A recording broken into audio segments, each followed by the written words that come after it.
ఆత్మ ప్రబోధం అంటే ఏమిటి? అది సాధ్యమా? హిందూ మతం దాని శాఖలన్నీ ఆత్మను అంగీకరించాయి.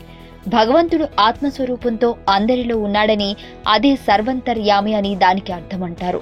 అద్వైతం ఘటాకాశ పటాకాశాలను చెప్పింది. ఒక కుండలో ఖాళీ ప్రదేశం ఉంటుంది, దానినే ఘటాకాశం అంటారు. ఆ కుండను పగలగొడితే అది అనంతాకాశంలో కలిసిపోతుంది.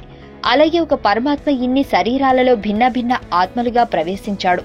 అలా ఉన్న ఆత్మలను ప్రత్యేగాత్మ అంటారు. అందరిలోనూ ఉన్న ప్రత్యేగాత్మలన్నీ కలిస్తే పరమాత్మ అవుతుంది. ఆ ఆత్మయే దైవ స్వరూపం. ప్రతి జీవి హృదయ గుహలో ఆత్మ ఉన్నది. కఠోపనిషత్తు మొత్తం ఆత్మతత్వాన్ని గురించి వివరించింది.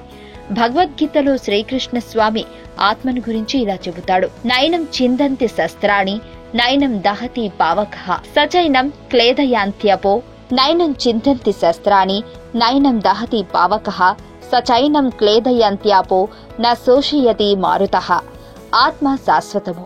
దానిని అస్త్రశస్త్రాలు నరకలేవు. అగ్ని కాల్చలేదు, గాలికి ఎండదు, నీటిలో తడవదు. ఈ ఆత్మయే పునర్జన్మలకు మూల కారణం. జీవుడు వనరించిన కర్మలను బట్టి ఈ ఆత్మ తన వాసనలకు తగిన మరో శరీరంలో ప్రవేశిస్తుంది. ఆత్మ ద్రష్టలు మహర్షులు. ఆత్మ దర్శనం సాధ్యమే. యోగ మార్గంలో ఉపాసించి ఆత్మ ప్రబోధం పొందాలి. ఆత్మ ప్రబోధం అంటే లోకంలో ఇంకో అర్థంలో వాడబడుతున్నది. ఏదైనా క్లిష్ట కార్యం వచ్చినప్పుడు నీ ఆత్మ ప్రబోధానుసారంగా చేయండి అంటారు. అంటే ఎవరు చెప్పినా వినవద్దు, నీ ఆత్మ ప్రబోధించినట్లు ఆచరింపమని అర్థం. గాంధీ మహాత్ముడు ఏదైనా కార్యం చేయవలసి వస్తే ఆత్మ ప్రబోధం వరకు ఆగేవాడు. ఇవాళ నాకు ఆత్మ ప్రబోధమైంది, ఇక ఆ కార్యక్రమం ఉద్యమంలో ప్రవేశించుదామని చెప్పేవారు. మీకు తెలియని మరిన్ని రహస్యాలను తెలుసుకోవాలనుకుంటున్నారా?